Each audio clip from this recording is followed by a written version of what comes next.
Welcome, Strategy Simplified listeners.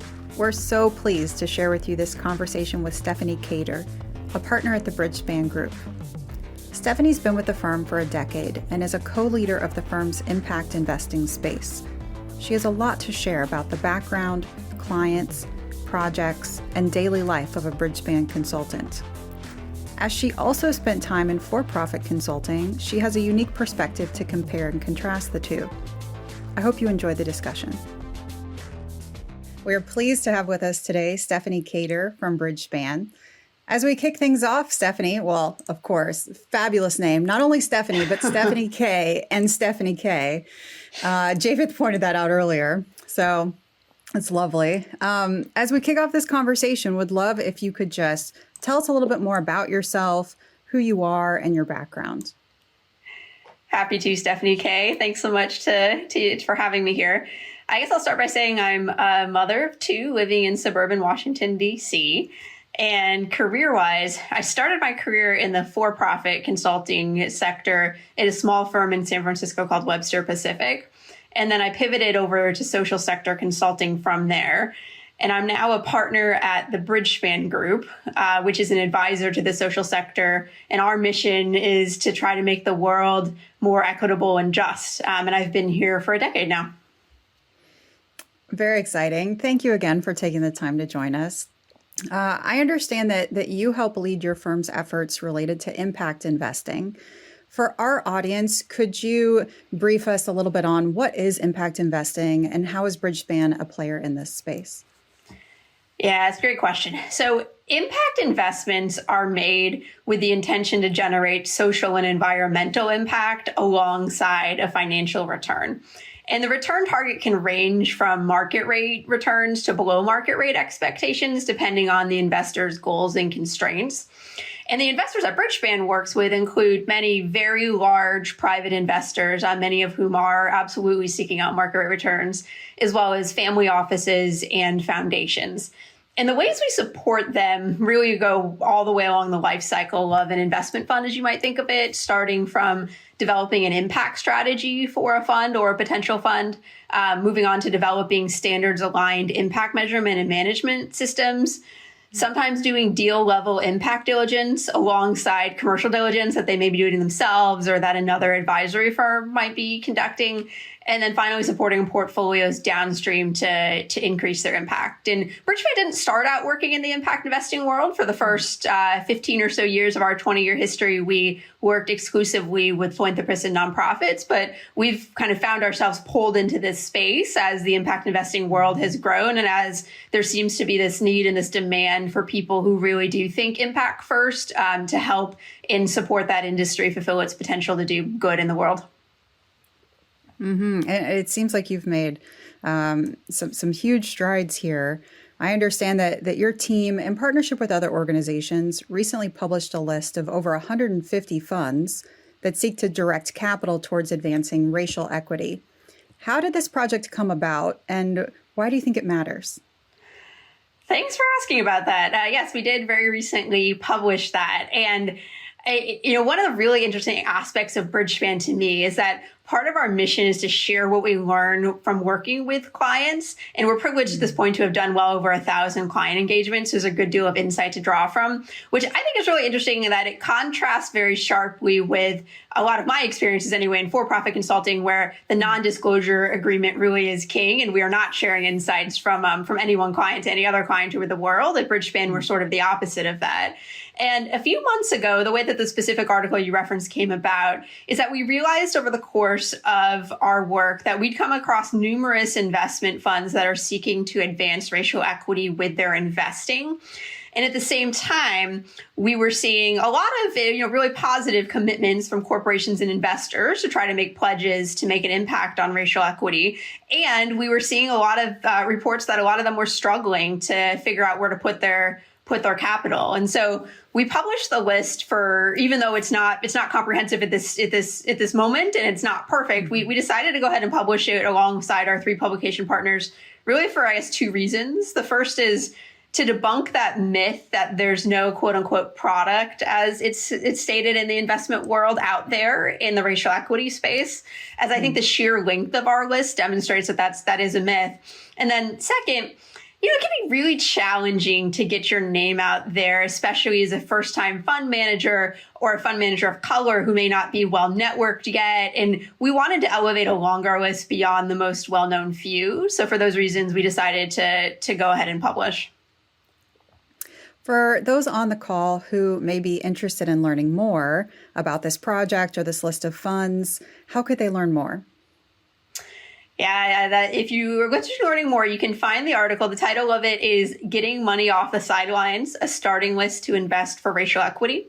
If you Google that, you'll find it on Bridgespan's website. You'll also find we are fortunate to get a shout out from Impact Alpha, which is one of the big publications in impact investing, and our publication partners have it on their websites as well. And if you do end up taking a look, I know that this list is not comprehensive, and we are welcoming additions to it before we publish one more update early next year. And so to the extent that you say, wow, I actually know of another fund that's under the radar, but really could be a good addition to this list and fit the criteria, I'd love to hear about it. And there's a mechanism named at the end of the article for sharing that info. Oh, that's wonderful. Thank you for sharing about that. Now, if we zoom out to Bridgespan as a whole, most aspiring consultants think of you as the industry's foremost nonprofit consulting firm, the leader. How do you think about that? How do you define that, nonprofit consulting or social sector consulting? I define it both by who we work with and then also what we do. So in terms of who we work with, as I mentioned before, all of our clients are either nonprofits themselves, philanthropists, or impact investors. And then in terms of what we do, in all cases, the goal of our projects is to maximize impact, contrasted with the goal of many for-profit consulting projects, which is to maximize profit. So those two fundamental definitions are how I think about social sector consulting. You've already talked about a couple of the differences of your previous for-profit consulting work and the nonprofit space around the types of clients you work with and your objectives. But are there fundamental differences in how the firm approaches nonprofit work and nonprofit clients as opposed to your previous life in the commercial space? It's another good question. There is a pretty fundamental difference in the questions that clients come to us with, a bit less of a difference in the toolkit that we apply to answer them. So I guess to give an example, let's say a large retail chain might go to Bain & Company, which is the large for-profit firm that we were fortunate incubated Bridgespan before we spun out 20 years ago. And that large retail chain might say, help us figure out how to get more profitable. We want to take market share from our competitors. We want to cut our costs, and those types of questions.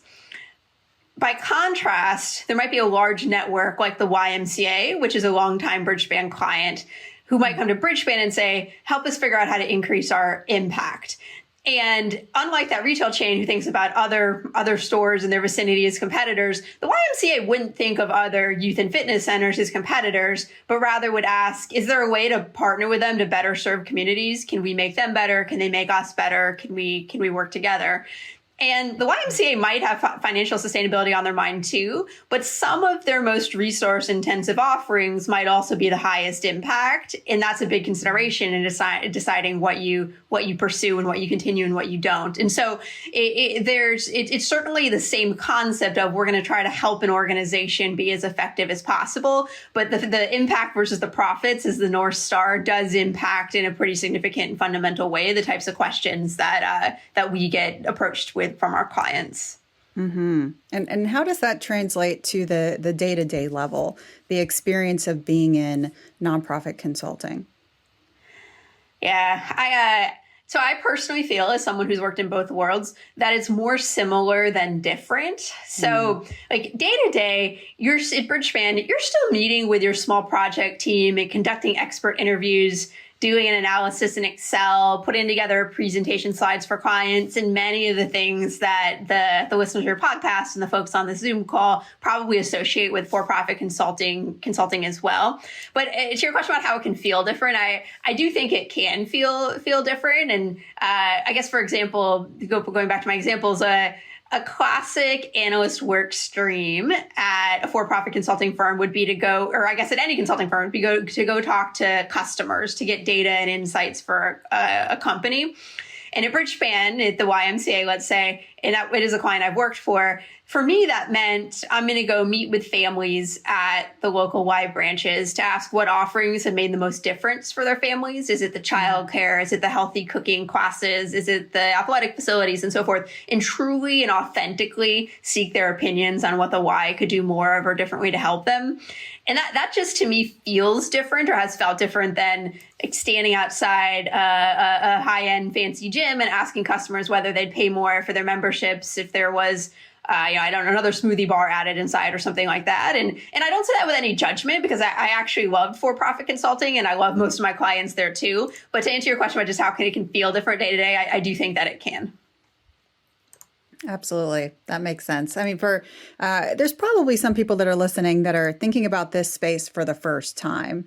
And it may be interesting for them to hear, a lot of the toolkit is the same. A lot of the skills are going to need to be the same. But to help them wrap their head around even more what you do at Bridgespan, can you share a couple of examples about the types of projects that you work on? Yeah, I could definitely share some examples, but I guess first, Stephanie, to get to your point around the toolkits being the same, one of the ways that manifests, I think, is that we actually, some of our trainings are the identical trainings that Bain & Company, our partner firm, does. We send people to the same trainings. We also then have our own Bridgespan only trainings kind of in alternative places in the training life cycle or training cycle, because there are differences to pull out as well, and experience sharing within Bridgespan is helpful. But yeah, a lot of the toolkit fundamentally is really similar. Examples of projects. So we often, for many years, our bread and butter was a 5-year strategic plan for a nonprofit organization. We still do a lot of that. We're really, thinking of peers as not as competitors, but as fellow travelers in this social sector. We're really pleased that there's a lot of other folks who also do that type of work now, and increasingly Bridgespan is getting more and more complex questions as a result, which is great. On the philanthropy side, one common project is sourcing and diligence, as we call it. This idea of a philanthropist wants to make a certain difference, or a difference in a certain issue area, or achieve something specific, and they come to us to say, well, what does that mean in terms of where I might make grants, and can you help me really get underneath each organization and what they're trying to do, and figure out where my money is going to make the most impact difference. So that's a typical philanthropy project for us. And then in impact investing, an impact measurement framework is a very common project for us. We oftentimes, impact investors looking to raise capital will be getting questions from prospective limited partners, and they'll say, how can we really know impact's being achieved? And Bridgespan has experience thinking about that question and putting into practice frameworks that can help the clients and help the clients, fundraise, in the sense that they're sharing this as a way to share how rigorous our approach is, but then also, more importantly to us, really make great use of that capital once they have it, because they are able to measure their impact and manage to it.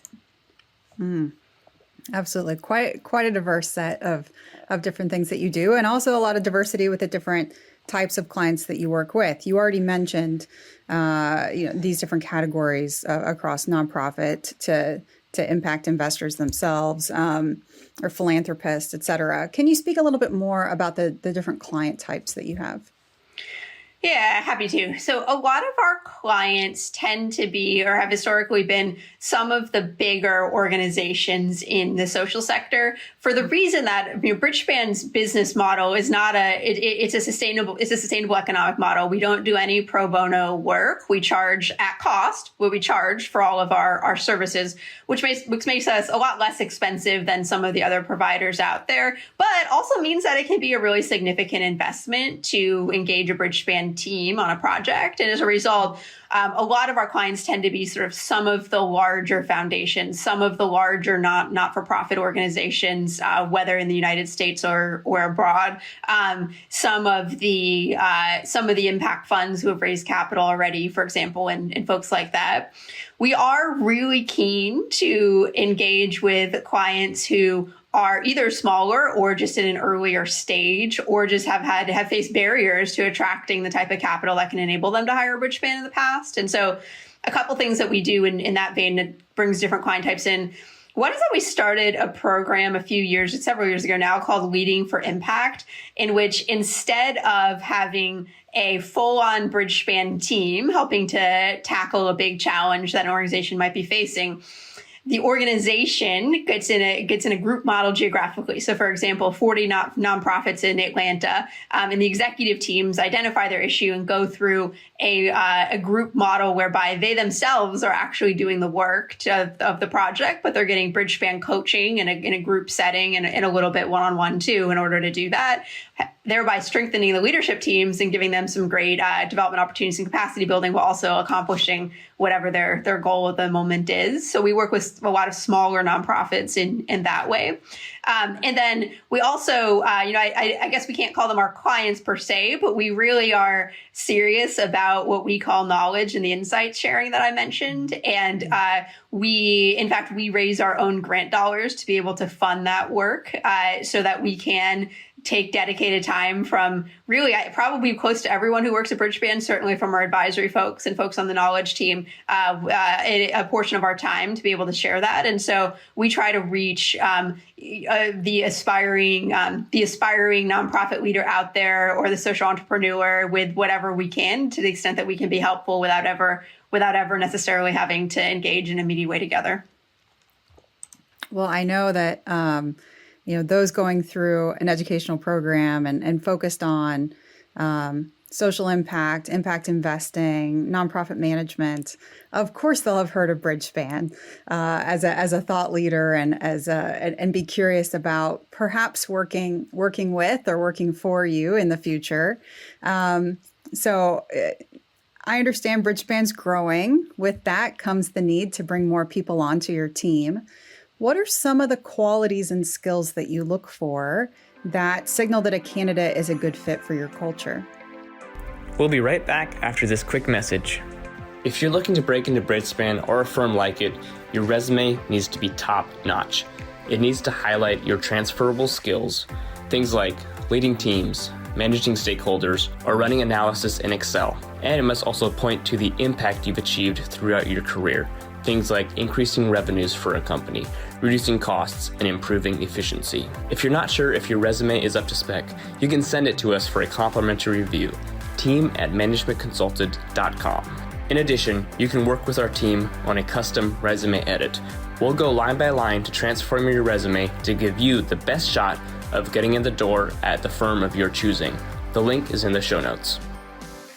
Yeah, we are indeed growing. Interestingly, Stephanie, growth in itself is never our goal. Like we are a not-for-profit organization, and we want to grow only in that we think there's demand for our services, and we think that we need to expand in order to meet them. And we hope that we can amplify our impact much faster than we grow our headcount. But all that said, we are growing and we are hiring. And I'd say in terms of your question about the qualities that we look for a cultural fit, having an equity mindset is a really big one. And I think of that as someone who has the mindset that we want to have equity across caste, across gender, across racial subgroups. Bridgespan in the last few years has really leaned into our own values and our mission around equity and helping to create an equitable society. And so that equity mindset is a really, really important quality in any candidate in any of our Bridgespan offices around the world. And then the other quality that we look for is really a passion for this stuff, a passion for the social sector. We want people who are truly jazzed to get out of bed each morning to support the types of clients that we work with, and who see Bridgespan as an opportunity to develop skills, certainly that you could use elsewhere, even outside the social sector, but also just as a place where you can lean into that social change gene that many folks at Bridgespan have, and try to, for lack of a more sophisticated way to say it, make the world a better place. So we certainly look for that in all of our candidates as well. Mm-hmm. From the skills angle, what is there a specific or background and experience, skills in terms of their toolkit? What are you looking for from that angle? Yeah, we have detailed job descriptions on our website that can help give a more robust answer. But I think to sum it up for your audience, one of the top skills we look for is the ability to be really analytical in how you answer a question or approach a problem. So when you are faced with a really open-ended question, like some of the examples I gave, how does the YMCA have more impact in the world? You are analytical. You're able to be analytical in the sense of breaking that down, thinking about the specific information or data that you might need to get in order to answer it, communicating back what you find in a way that's logical and makes sense to your audience. And so analytical is a big word around for the Bridgespan recruiting team. And that's certainly kind of top of the list of things that we look for. Another skill that we seek out is folks who are skilled collaborators, because at the end of the day, we are in client services. We are here to serve our clients, and we very much believe that collaborating with them is the best way to do that in terms of the end result of a project. Not doing work for them and handing it off, but actually sort of collaborating with them and coming to the right answer. And similarly, we are a very team-based work environment on our advisory side. So all of our work is done in the unit of what we call a case team, basically a team that works on a project together. And it's really important that people have the skills to be able to work with the other folks really effectively and collaborate in ways that make each of us grow as individuals and grow as professionals, and also, again, lead to a better answer for the client. You've piqued my curiosity here. I'm wondering if that leads you to perhaps do some unique things in your interview process, like role plays or group interviews, or something to try and test some of these skills. Or would a candidate expect something rather similar to a consulting interview with another top firm? It's a little bit of both. So we do it for our, what we call associate consultants and consultants. So basically our analyst positions, we do case interviews in our first round. They are a little different than what people tell us they see in the for-profit firms that they interview with. And that, I think we are truly trying to mimic as much as possible real world situations. And so not only does that mean we use our real clients in them, but in the real world, you won't be asked to sort of regurgitate a memorized framework or something like that. We have no expectation of that, and we don't, we wouldn't want you to do that to a client anyway. And so we make our cases more conversational, as if it really was, you talking to your supervisor about how you were going to break down a challenge, and there's no right answer to wrong answer to any of them. We also have begun doing some different types of interviews in our more senior hiring positions when we look at to bring in laterally managers or partners. Again, designed to try to mimic the real world. So it can be things like one of the things we've done recently is, for a manager, a really common thing is you have an analyst and they've created a slide loop for you, and you need to give feedback. And so we give you a real analyst slide loop from a while back, and we just give you time to look at it with no interviewer in the room. Just think about what would you share with them, and then have a conversation with that analyst about what you saw, what you would suggest that they do. And in that way, hopefully get into some of the collaboration aspects too of, how do you work with an analyst to help make something better versus just be purely directive. So we are always evolving a little bit, but our goal is to test skills, but also just to give candidates a sense of what it is we do and what you would be doing really, really day in and day out if you were to come work at Bridgespan. Oh, I love that. It's great to get a little bit of insight on the specific flavor of what that might look like in a Bridgespan recruiting process. But our audience has certainly heard us say that these are simulations. These should be engaging discussions. These aren't skills tests. And you really want to get to know that person and what they would be like in that environment and on your team. I expect that this conversation has probably piqued the interest and curiosity of a number of individuals. So if folks are interested in exploring more about Bridgespan, what's the best way for them to do that? The Bridgespan website is bridgespan.org, and there's a section on it for careers in which we have general information about working at Bridgespan and then also specific job openings right now. And in terms of so there's a number of job openings right now that you'll see on that website, and each has a more detailed job description. Some of them are in the US, some of them are based abroad. We have offices now in Mumbai, Johannesburg, and actually as of January 1st, we'll have a Singapore office, which is really exciting for us. And some of them are outside of the advisory space. So for example, we have an opening for a digital associate and a director of marketing right now. A director of diversity, equity, and impact is on our list.